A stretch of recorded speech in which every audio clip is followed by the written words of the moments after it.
ಇದಿನ್ನು ಪೂರ್ತಿಯಾಗಿ ತಣ್ಣಗಾಗ್ಲಿ. ಇಲ್ಲಿ ನಾನು ತೆಗೆದಿಟ್ಟಿದ್ದೆ, ಗಾರ್ನಿಶಿಂಗ್ಗೆ ಹಾಕ್ತಾ ಇದ್ದೀನಿ. ಹಾಯ್ ಎಲ್ಲರಿಗೂ. ಈಗ ಎಲ್ಲ ಕಡೆ ಮಳೆ ಸ್ಟಾರ್ಟ್ ಆಗಿದೆ, ಹಾಗೆ ಶೀತ ಕೆಮ್ಮೆಲ್ಲ ಸಾಮಾನ್ಯ ಈ ಟೈಮಲ್ಲಿ. ಹಾಗಾಗಿ ನಾನು ಇವತ್ತು ಒಂದು ಒಳ್ಳೆಯ ಸಾರನ್ನ ಮಾಡ್ತಾ ಇದ್ದೀನಿ. ಇದು ನಮ್ಮ ದೇಹವನ್ನ ವಾರ್ಮ್ ಆಗಿ ಇಡ್ಲಿಕ್ಕೆ ತುಂಬಾನೇ ಯೂಸ್ಫುಲ್ ಆಗುತ್ತೆ. ಬನ್ನಿ ಹಾಗಾದ್ರೆ ಈ ಸಾರನ್ನ ಯಾವ ರೀತಿ ಮಾಡುದು ಅಂತ ನೋಡುವ. ಸಾಮಾನ್ಯವಾಗಿ ಇದನ್ನ ಬಾಣಂತಿಯರಿಗೆ ಕೊಡ್ತಾರೆ, ಆದ್ರೆ ನಾನಿವತ್ತು ಸ್ವಲ್ಪ ರುಚಿಯಾಗಿ ಮಾಡ್ತಾ ಇದ್ದೀನಿ. ಬಾಣಂತಿಯರಿಗೆ ಮಾಡುವಾಗ ಸ್ವಲ್ಪ ಕಡಕ್ಕಾಗಿ ಮಾಡ್ತಾರೆ, ಬಟ್ ನಾವು ನಾರ್ಮಲ್ ಪರ್ಸನ್ಸ್ ಇದನ್ನ ತಿನ್ನುವಾಗ, ಇದನ್ನ ಕುಡಿಯುವಾಗ ಸ್ವಲ್ಪ ರುಚಿಯಾಗಿ ಮಾಡ್ಬೋದು. ಹಾಗಾದ್ರೆ ಬನ್ನಿ ಇದನ್ನ ಯಾವ ರೀತಿ ಮಾಡುದು ಅಂತ ನೋಡುವ. ಅದಕ್ಕಿಂತ ಮುಂಚೆ ನನ್ನ ರೆಸಿಪೀಸ್ ಎಲ್ಲ ನಿಮ್ಗೆ ಇಷ್ಟ ಆಗ್ತಾ ಇದೆ, ವಿಡಿಯೋಗೊಂದು ಲೈಕ್ ಕೊಡಿ, ಹಾಗೆ ವಿಡಿಯೋವನ್ನ ಫ್ರೆಂಡ್ಸ್ ಜೊತೆ ಫ್ಯಾಮಿಲಿ ಜೊತೆ ಎಲ್ಲ ಶೇರ್ ಮಾಡಿ. 3 ಚಮಚ ಕೊತ್ತಂಬರಿ ಬೀಜ, ನೀವು ಬೇಕಿದ್ರೆ ಸಪರೇಟ್ ಆಗಿ ಹುರಿದುಕೊಳ್ಬಹುದು, ನಾನು ಮಾತ್ರ ಇವತ್ತು ಒಟ್ಟಿಗೆ ಮಾಡ್ತಾ ಇದ್ದೀನಿ. 1 ಚಮಚ ಜೀರಿಗೆ, 1.5 ಚಮಚ ಅಜ್ವೇನ ಓಂಕಾಳು, ಕ್ಯಾರಮ್ ಸೀಡ್ಸ್ ಅಂತ ಹೇಳ್ತಾರೆ ಇದಕ್ಕೆ. 1 ಚಮಚದಷ್ಟು ಪೆಪ್ಪರ್ ಕಾರ್ನ್ಸ್ ಅನ್ನು ಹಾಕ್ತಾ ಇದ್ದೀನಿ. ಖಾರ ಜಾಸ್ತಿ ಬೇಕಾಗಿಲ್ಲ ಅಂದ್ರೆ ಅರ್ಧ ಟೀ ಸ್ಪೂನ್ ಅಷ್ಟು ಹಾಕಿದ್ರು ಆಗುತ್ತೆ. ಚಿಟಿಕೆಯಷ್ಟು ಸಾಸಿವೆನ ಹಾಕ್ತಾ ಇದ್ದೀನಿ. ಹಾಗೆ 2 ಬ್ಯಾಡಿಗೆ ಮೆಣಸನ್ನ ಹಾಕ್ತಾ ಇದ್ದೀನಿ. ಬೇಕಿದ್ರೆ ನೀವು ಗಿಡ್ಡ ಮೆಣಸನ್ನ ಕೂಡ ಹಾಕ್ಬೋದು. ಒಳ್ಳೆ ಅರೋಮ ಬರ್ಬೇಕಿದ್ರಿಂದ ಅಷ್ಟರ ತನಕ ಇದನ್ನ ಹುರಿದುಕೊಳ್ಳಿ. ನೋಡಿ ಇದಾಗಿದೆ, ಒಳ್ಳೆ ರೀತಿಯಲ್ಲಿ ರೋಸ್ಟ್ ಆಗಿದೆ ಇದು. ಇದನ್ನ ತೆಗೆದು ಬಿಡುವ. ಇದಿನ್ನು ಪೂರ್ತಿಯಾಗಿ ತಣ್ಣಗಾಗ್ಲಿ. ಈಗ ಇದಕ್ಕೆ ಹಾಕ್ತಾ ಇದ್ದೀನಿ 1/4 ಕಪ್ ಅಷ್ಟು ಕಾಯಿ ತುರಿ, ಹಾಗೆ 1 ಚಿಕ್ಕ ಈರುಳ್ಳಿ, 3 ಎಸಳು ಬೆಳ್ಳುಳ್ಳಿ. ಇದನ್ನ ಕೂಡ ಹುರಿಬೇಕು. ಸ್ವಲ್ಪ ಹೊತ್ತು ಹೀಗೇನೆ ಹುರಿದ್ರೆ ಆಯ್ತು. ನೋಡಿ ಇದು ಕೂಡ ಆಗಿದೆ, ಇದನ್ನ ಕೂಡ ತೆಗೆದು ಬಿಡುವ.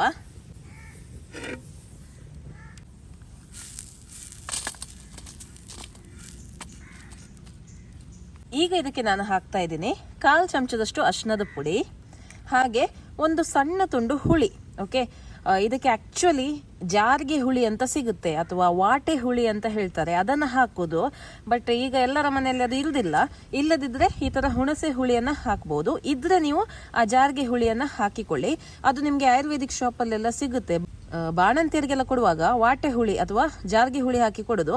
ಆದ್ರೆ ನಮ್ಮ ಹತ್ರ ಮನೆಯಲ್ಲಿ ಇಲ್ಲ ಅಂದ್ರೆ ಪರವಾಗಿಲ್ಲ, ಈ ಹುಳಿಯನ್ನು ಕೂಡ ಯೂಸ್ ಮಾಡ್ಬೋದು, ಸ್ವಲ್ಪ ಸಾಕು. ಈಗ ಫಸ್ಟಿಗೆ ಇದನ್ನ ಗ್ರೈಂಡ್ ಮಾಡಿ ತರ್ತೇನೆ, ನೈಸ್ ಮಾಡಿ ಪೇಸ್ಟ್ ಮಾಡಿ ತನ್ನಿದನ್ನ. ಈಗ 2 ಚಮಚ ತುಪ್ಪವನ್ನ ಹಾಕ್ತಾ ಇದ್ದೀನಿ.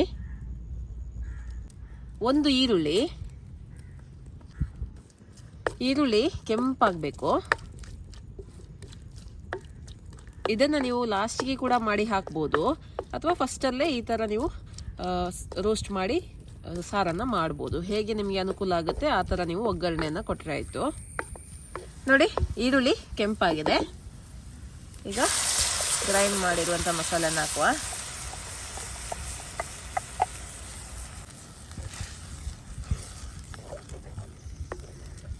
ಸ್ವಲ್ಪ ಇದಕ್ಕೆ ನೀರನ್ನು ಸೇರಿಸ್ತಾ ಇದ್ದೀನಿ.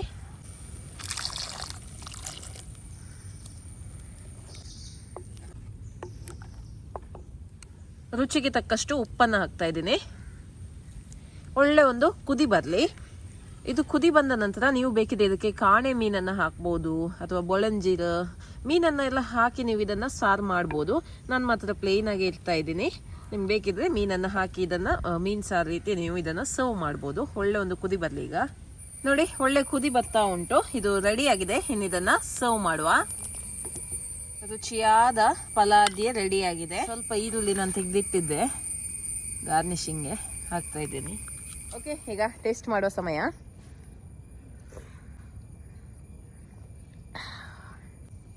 ತುಂಬ ಒಳ್ಳೇದಾಗ್ತದೆ ಆಯ್ತಾ. ನನಗಂತೂ ಶೀತ ಆಗಿದೆ, ಶೀತಕ್ಕಿದು ಭಾರಿ ಒಳ್ಳೇದಾಗ್ತದೆ. ತುಂಬ ರುಚಿಯಾಗಿ ಮಾಡಿದ್ದೀನಿ ನಾನು. ಬಾಣಂತಿಯರಿಗೆ ಕೊಡುವ ರೀತಿ ಕಡಕ್ಕಾಗಿ ಮಾಡಲಿಲ್ಲ. ಇದು ರುಚಿಯಾಗಿ ಕೂಡ ಉಂಟು, ನಮಗೆ ಶೀತಕ್ಕೆ ಕೂಡ ತುಂಬ ಒಳ್ಳೆಯದಿದು. ನೀವು ಕೂಡ ಇದನ್ನು ಟ್ರೈ ಮಾಡಿ, ಹಾಗೆ ಇದನ್ನು ಆದಷ್ಟು ಜನರಿಗೆ ಶೇರ್ ಮಾಡಿ. ತುಂಬ ಜನರಿಗೆ ಇದು ಯೂಸ್ ಆಗುತ್ತೆ, ಬಹಳಷ್ಟು ಜನರಿಗೆ ಇದು ಮಾಡ್ಲಿಕ್ಕೆ ಗೊತ್ತಿಲ್ಲ. ಶೀತ ಬಂದ ಕೂಡಲೇ ಮದ್ದೆಲ್ಲ ತಗೊಳ್ತೀವಿ, ಅದಕ್ಕಿಂತ ಈ ಥರ ಮನೆ ಮದ್ದು ಮಾಡಿದರೆ ತುಂಬಾ ಒಳ್ಳೆಯದು. ಓಕೆ, ಮುಂದಿನ ವಿಡಿಯೋದಲ್ಲಿ ಸಿಗ್ತೀನಿ. ಬಾಯ್.